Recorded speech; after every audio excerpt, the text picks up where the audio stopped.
I stand alone in the bridal suite at Willamette Valley Vineyard, staring at my reflection in the full-length mirror. My wedding dress fits perfectly, every seam and crystal exactly where it should be. The makeup artist outdid herself.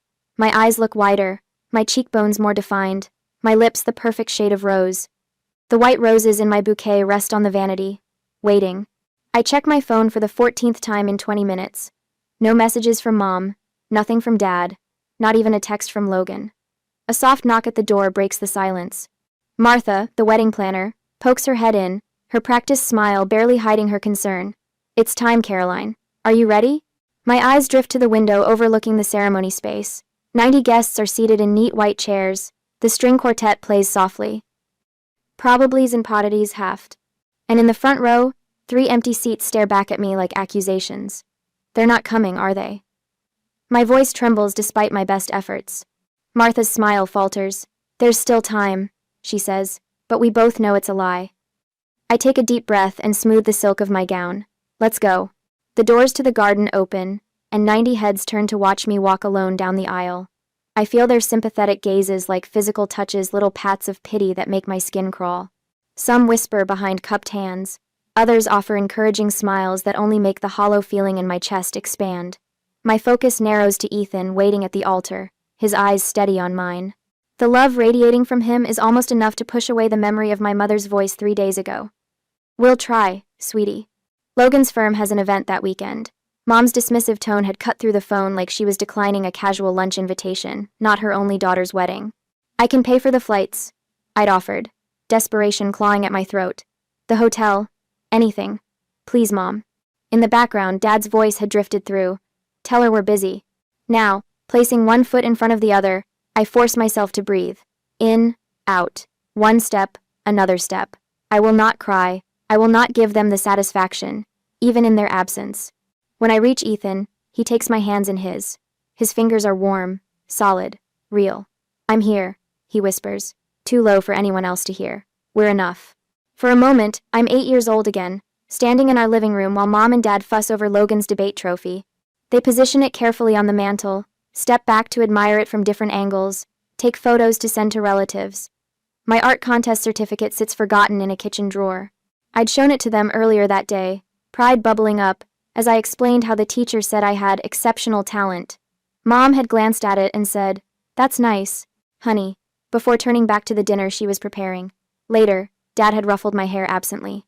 "Logan needs more support, he's going places," he'd explained when I asked why they went to all his events but missed my art showcase. "You understand, don't you, Caroline?" Caroline. And Mom, never missing an opportunity. "Why can't you be more like your brother? He focuses on what matters." I'd tried harder after that.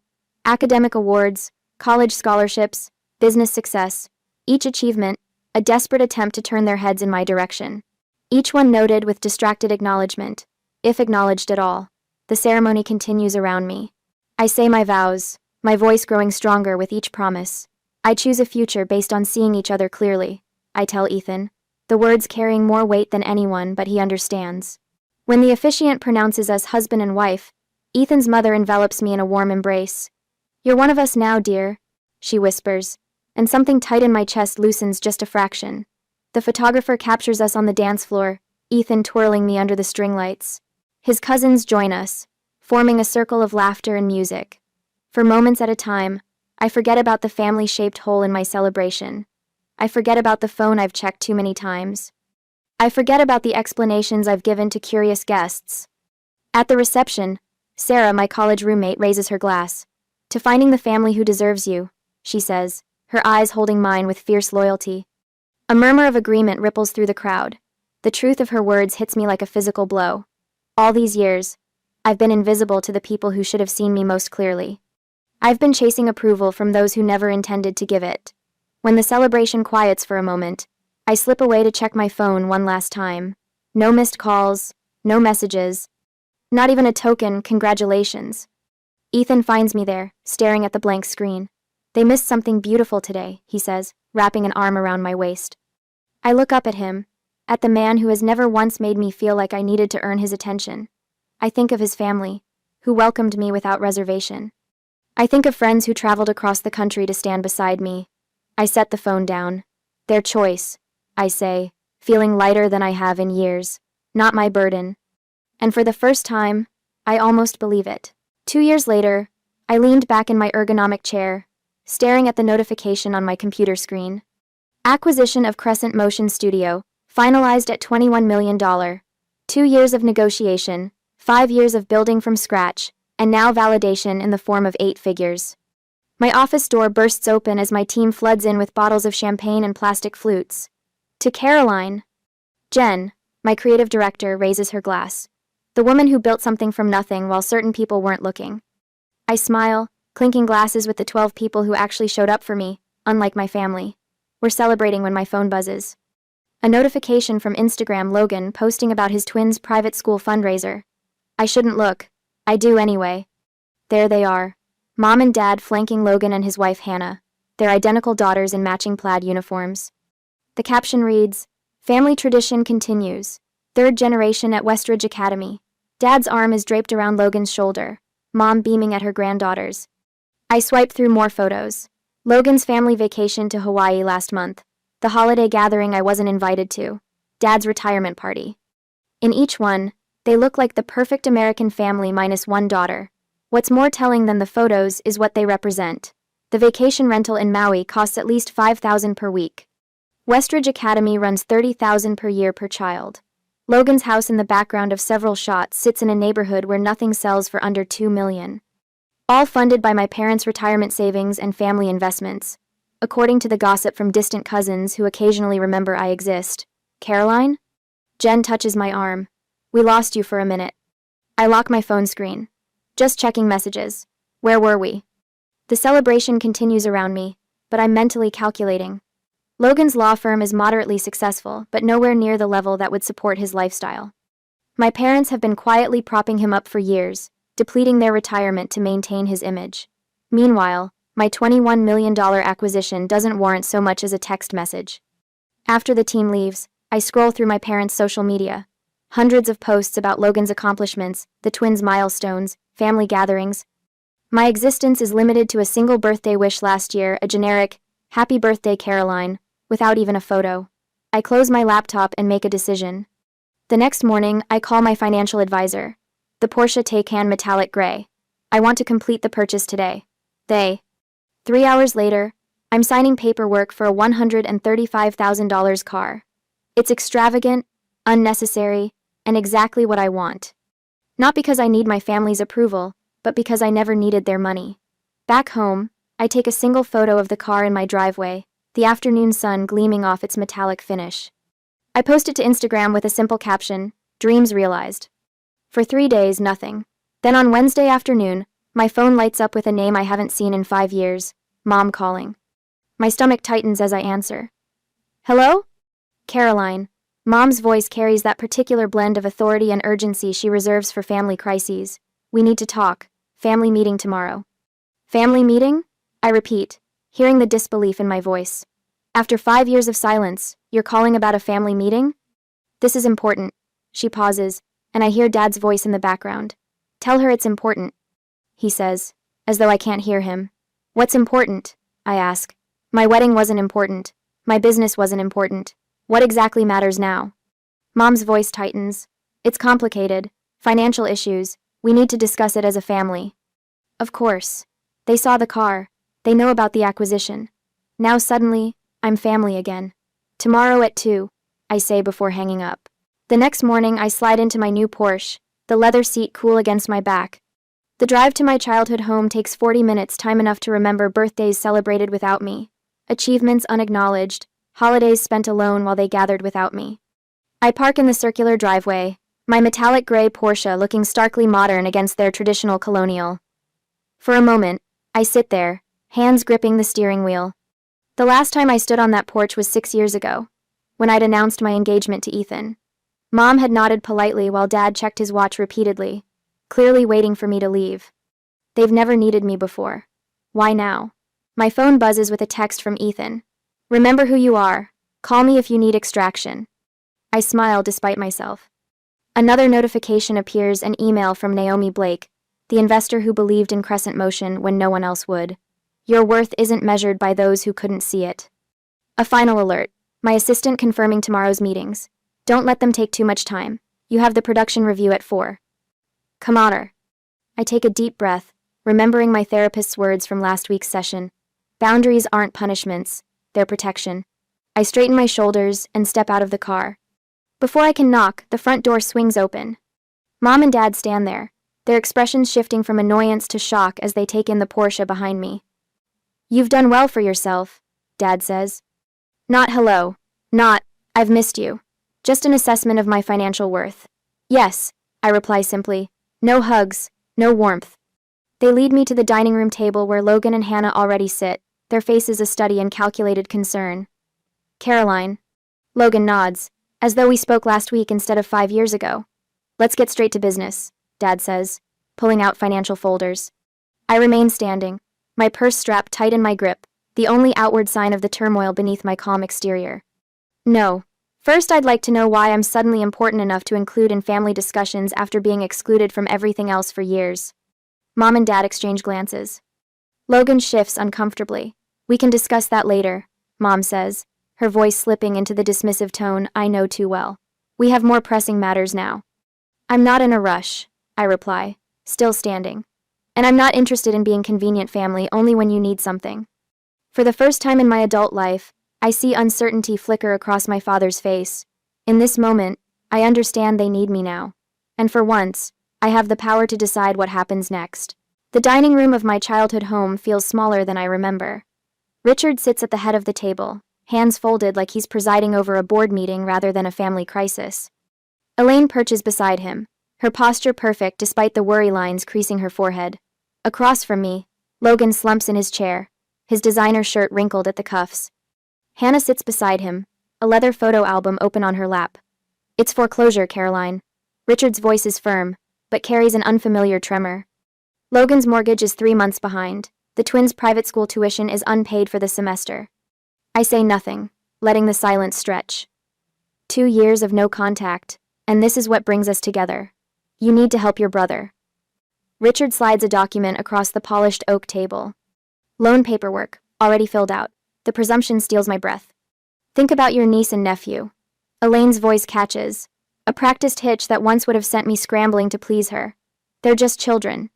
They shouldn't suffer because of financial difficulties. Logan leans forward, eyes narrowed. We're family, that's what family does. When one of us succeeds, we help the others. Hannah flips the album open wider, pushing it toward me. They ask about Aunt Caroline all the time. She points to photos of children I barely recognize, their faces shining at a birthday party I wasn't invited to attend. Maddie wants to know why you never visit. Richard clears his throat. We've done everything we could. Our retirement fund is. He trails off, exchanging a look with Elaine. We've been supporting them as best we can. The implication hangs in the air between us. My success means I owe them. My independence is selfish in the face of family need. I close the photo album and slide it back across the table. Where were you at my wedding? The question falls from my lips with surprising calm. Logan blinks. What? My wedding. 2 years ago. Where were you? Elaine's hand flutters to her throat. We were busy. Logan had that event with his firm. It wasn't convenient, Richard adds, as if commenting on a missed dinner party. I nod slowly, feeling something crystallize inside me. And yet here you are now, because you saw the Porsche on Instagram. You only contacted me because you saw the car. Logan's face flushes. That's not fair. Isn't it? I sit straighter, feeling the power of my financial independence in my spine. Where there once was anxious curve, there's steel. I built everything alone. Every scholarship, every client, every late night. Where were any of you? Richard's eyes narrow. What's that got to do with the current situation? Everything. I fold my hands on the table, mirroring his posture. I'm listening. Tell me why I should write a check today. Logan slams his hand on the table. You always had to prove something. Always showing off how smart you were, how creative, how special. Some of us were just trying to live normal lives. Richard's hand settles on Logan's shoulder. Your brother had more potential. We had to nurture that. You were always so independent. We're still your parents, Elaine whispers, tears gathering in her eyes. Despite everything. You were parents in title only. My voice remains steady, surprising even myself. You missed my high school graduation.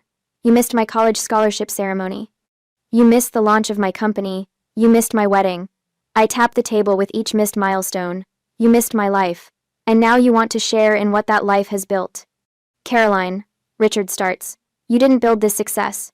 I continue. You don't get to share it. My phone vibrates in my pocket. I glance down to see Ethan's message. You okay? Meeting running long. Inner asso. The sight of his name brings back Naomi Blake's words when she invested in my startup. You don't need approval from anyone who can't see your light. I think of my team at Crescent Motion. Their faces shining as we toasted the acquisition. People who chose to see me, to support me, to believe in what I could build. In my briefcase rests the contract for the foundation funding, signed by the board last Tuesday. People who trust me with purpose, not just money. Richard slides the loan paperwork closer to me. We're only asking for what's reasonable. Family helps family. The interest rate is quite fair, Elaine adds, as if offering a favor. Logan's smirk returns, confident now. Blood is thicker than water, Caro. I stand slowly, deliberately. The motion draws their eyes, their bodies leaning forward expectantly. I reach for my briefcase and set it on the table with a soft thud. I've made a different decision, I say.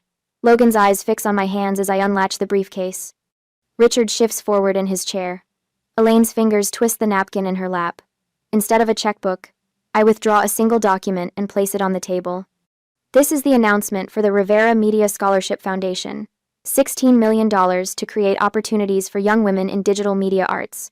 I smooth the paper with my fingertips. The press release goes out tomorrow morning. 16 million? Logan chokes out the number. Named after Miss Rivera, my high school media arts teacher. The woman who attended my gallery showings when my family was too busy. The money is legally protected in a foundation trust. The board approved the allocation last week. Silence falls like concrete across the table. I'm helping girls who never got the applause I didn't get, I say, gathering my belongings. That's what family means to me.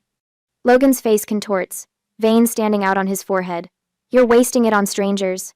On nobody girls who deserve better than what I got. I snap my briefcase closed. Girls who need someone to see them, to invest in them. My parents sit stunned, staring at the paper that represents millions they'll never touch. I pick up my phone, turning the screen toward them. A recording app displays an active timer, 36 to 14 and counting. I've also documented every manipulative message from today. I say quietly. Every threat, every demand, every guilt trip. Just in case anyone gets creative with legal claims against the foundation. I walk toward the door, my footsteps echoing in the silence. Behind me, I hear Logan's chair scrape back violently. You can't just leave. His voice cracks. We need that money. I pause at the threshold, not turning back. No, Logan. What you needed was to show up. At my graduation, at my company launch, at my wedding. I place my hand on the doorknob. But that opportunity has passed. The door closes behind me with a soft click that sounds like freedom. The Porsche purrs beneath me as I drive away from my childhood home, my knuckles no longer white on the steering wheel. The further I get, the steadier my hands become. I press the call button on my dashboard. It's done, I tell Ethan when he answers. They showed exactly who they are. 3. How bad was it? His voice fills the car, concern wrapped around each word. Exactly what we expected. I take a deep breath, feeling lighter than I have in hours. Logan lost his mind when I showed him the foundation paperwork. Dad tried to salvage the situation, but Mom just kept crying about family obligation. Are you okay? A fair question. I glance at myself in the rearview mirror, surprised to find no tears, no flush of embarrassment, only a clear-eyed woman looking back. I'm better than okay. For the first time, I saw them clearly, without hoping for something different. I'm proud of you, Ethan says. Remember, Foundation Board meeting at 9 tomorrow morning. Everything's ready for the press announcement. The timing had been deliberate. Establish the foundation legally, before any family confrontation. Schedule the announcement before they could regroup. No emotional pleas, just legal structures they couldn't penetrate. The Rivera Media Scholarship would be my legacy, not a family drama. I'll be ready, I promise before ending the call. The first message comes at 11:47 p.m. By midnight, my phone buzzes continuously with family emergency texts. I silence it and place it face down on my nightstand. The house is quiet except for Ethan's steady breathing beside me. I don't need to read their messages to know what they contain. Morning brings 6 voicemails from my mother. the progression evident in her tone from weepy pleas about family unity to sharp accusations of betrayal, culminating in threats about what people will think of a daughter abandoning her family in their time of need. "You've dealt with worse?" I tell myself as I apply mascara, the morning routine grounding me. My navy suit, the one I wore when signing the acquisition papers, hangs ready on the closet door. Ethan hands me coffee in my favorite mug. "Logan's been calling business associates," he says, scrolling through his phone. "And your dad tried reaching my uncle." Predictable. I take a sip, the coffee bitter but fortifying. They're moving faster than I expected, but not more cleverly. The foundation board meeting goes smoothly. 12 accomplished women from media and finance, all personally vetted, all committed to supporting young female artists. The press release is approved unanimously. Launch details finalized. The first scholarship recipient will be selected in 6 months. I'm reviewing the event venue proposal when Janine from reception calls. "Miss Rivers, your family is here. They're causing quite a scene." Through the glass walls of my office, I can see security already moving toward the lobby. I straighten papers that don't need straightening. "Have security escort them out, please," calmly and professionally. I watch through the windows as my mother's voice rises over the general office hum. My daughter is abandoning her family. Her hands gesture wildly, her pearl earrings swinging with the motion. Logan stands beside her, arms crossed, face flushed with the particular shade of red it used to turn when he was denied something as a child. My team watches me for cues. I stand, smooth my skirt, and walk to my office door. "It's being handled." I tell them with a calm I've practiced for this moment. "Let's continue with our work." Security escorts my family toward the elevators. Logan's voice carries back. "This isn't over. We have family obligations you can't just ignore." That evening, I draft a single email to all 3 of them. "I have documented your harassment at my workplace. Any further attempts to contact me at my office will result in a formal complaint. All communication regarding family matters must be directed through my attorney, whose contact information is attached. Caroline." "Direct and clear," says Patricia, my therapist, 2 days later. We sit in her sunlit office, the faint smell of jasmine tea between us. "How did it feel sending that?" "Necessary." I trace the pattern on the armchair. "Not satisfying." "Exactly. More like setting a boundary," she offers. "Yes." I look up at her. "They're showing who they've always been, aren't they?" "People tend to reveal themselves under pressure," Patricia says. "What you're seeing now isn't new behavior, just intensified." The realization washes over me, simple but profound. I wanted their love, but they wanted my resources. That's an important distinction. All those years. My voice trails off as connections form. The childhood neglect, the absent parents, the way they appeared only when I had something to offer. It wasn't my job to earn their love. It was their job to give it freely. Cly. And now? Now I know I'm not responsible for fixing them, I say, feeling the truth of it settle in my bones. There's freedom in that. The next morning brings news that Logan has contacted the Portland Chronicle about a family dispute. The reporter, smarter than Logan anticipated, asked why none of them attended my wedding. The resulting story paints a picture Logan hadn't intended of parents absent during milestones suddenly interested when money appeared. My mother's social media rant generates an unexpected wave of support for me. Former classmates, business associates, even distant relatives reach out with messages of solidarity. "We always wondered why they never talked about your success," writes a cousin I haven't seen in years. Richard's attempts to contact my investors fizzle when they refuse to discuss a personal matter. The community rallies around the Scholarship Foundation instead, with applications already pouring in months before the official launch. The Portland Business Journal requests an interview about the foundation. I agree. Setting clear parameters, we'll discuss the scholarship's purpose and impact, not family matters. The reporter, Delia Warren, meets me at the foundation's temporary office space. "This is an impressive initiative," she says, reviewing the prospectus. $16 million is substantial seed funding. What inspired such generosity? I consider my words carefully. I had a teacher who saw potential in me when others didn't. Miss Rivera changed my life by simply paying attention. I want to create that opportunity for young women who might otherwise be overlooked. "You've built an impressive career," Delia notes. "Crescent Motion's acquisition was one of the biggest tech stories last year. Is your family proud?" The question hangs between us.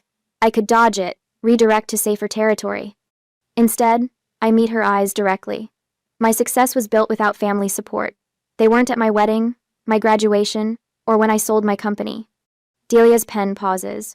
That provides interesting context for the foundation's mission.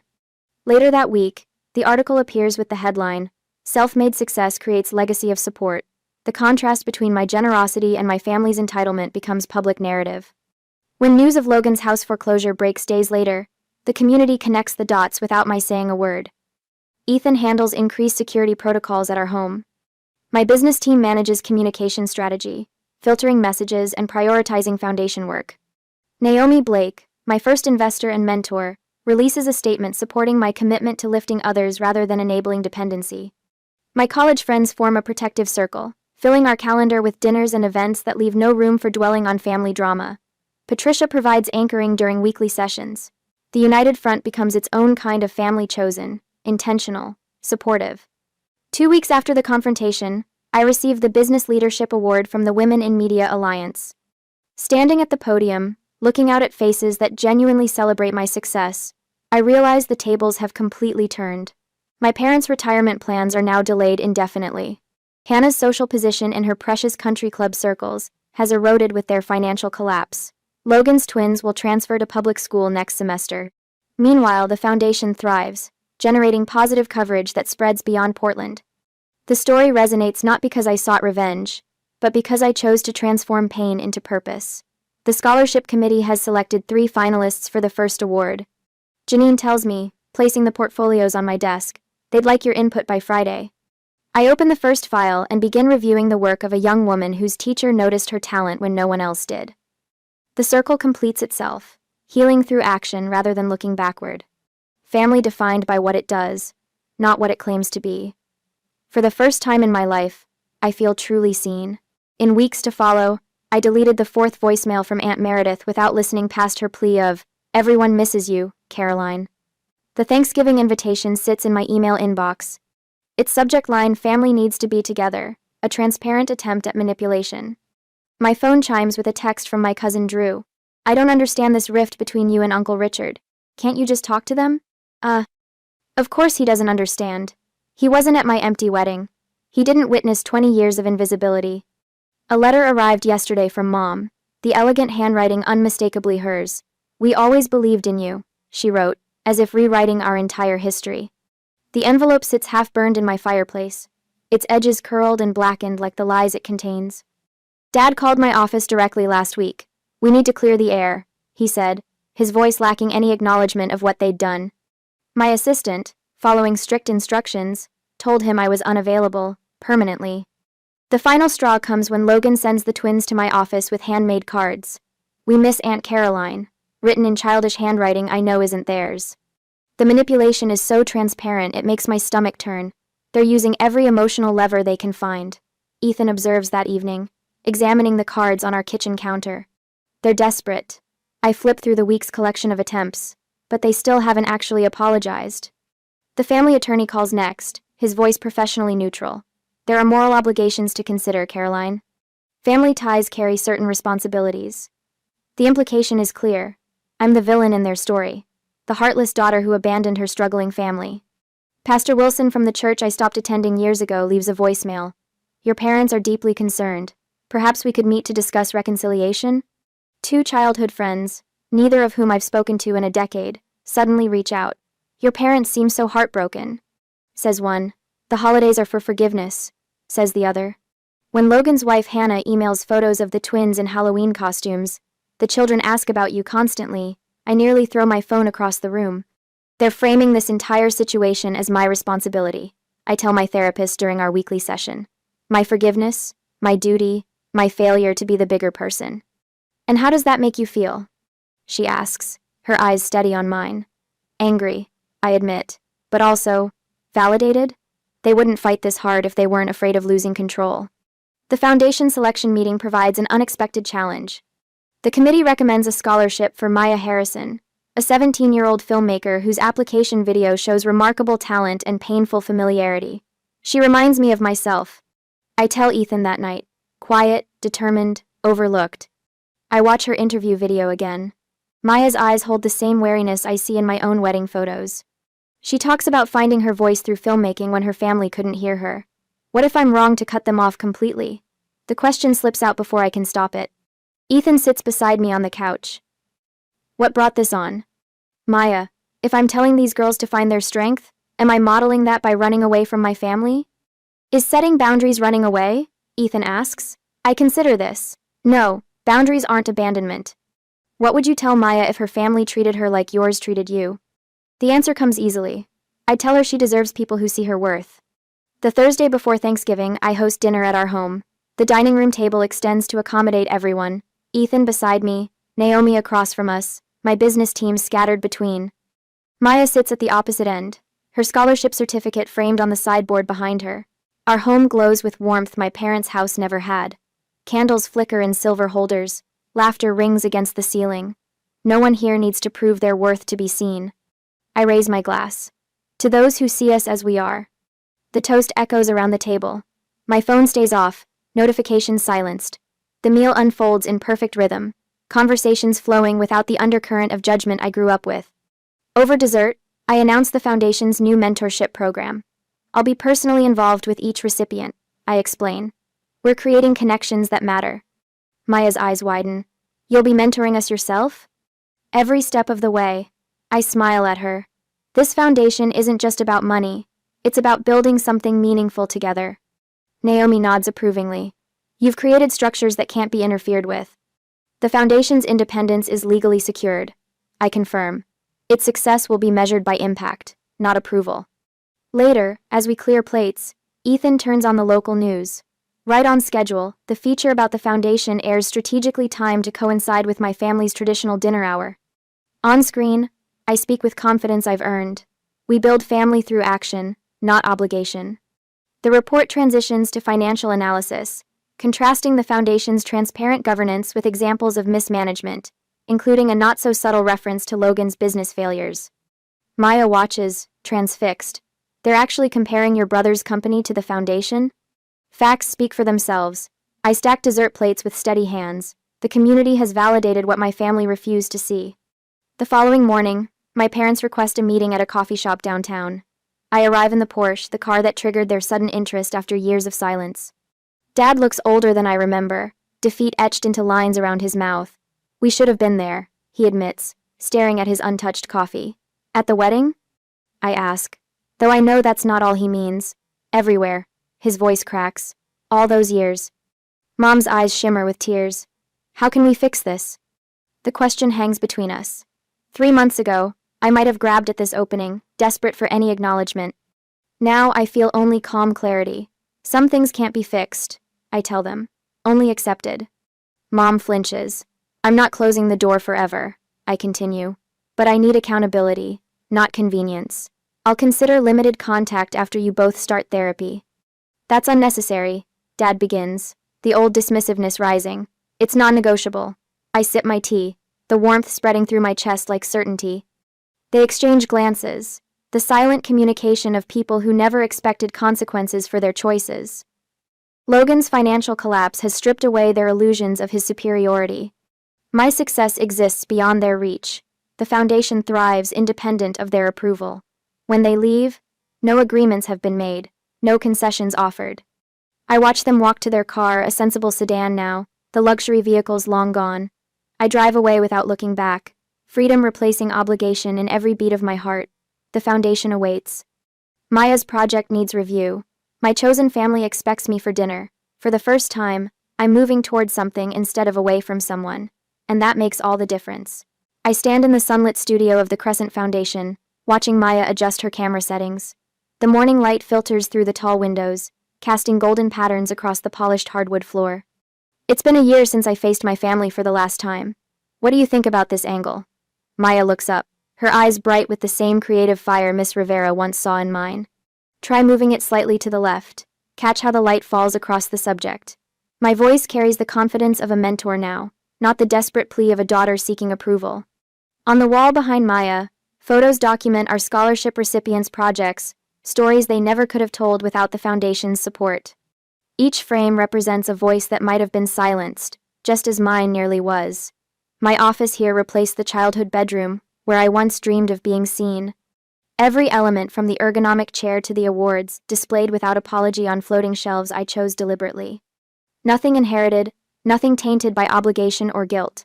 "I've finished the final cut of my documentary," Maya says, straightening up. "Would you watch it with me?" We move to the editing bay where her project plays on the high-definition monitor. The documentary follows 3 generations of women in a rural Oregon family, their struggles and resiliences beautifully captured through Maya's lens. Watching her work, I feel a swell of pride entirely different from anything I've known before. This isn't about me. It's about what she's created, what she'll continue to create. When the final credits roll, Maya turns to me, tears brightening her eyes. "You're the reason I believe I can do this," she says, wrapping her arms around me in a spontaneous hug. I think of Miss Rivera, how she recognized something in me when my own parents couldn't be bothered, how her belief sustained me through years of family indifference.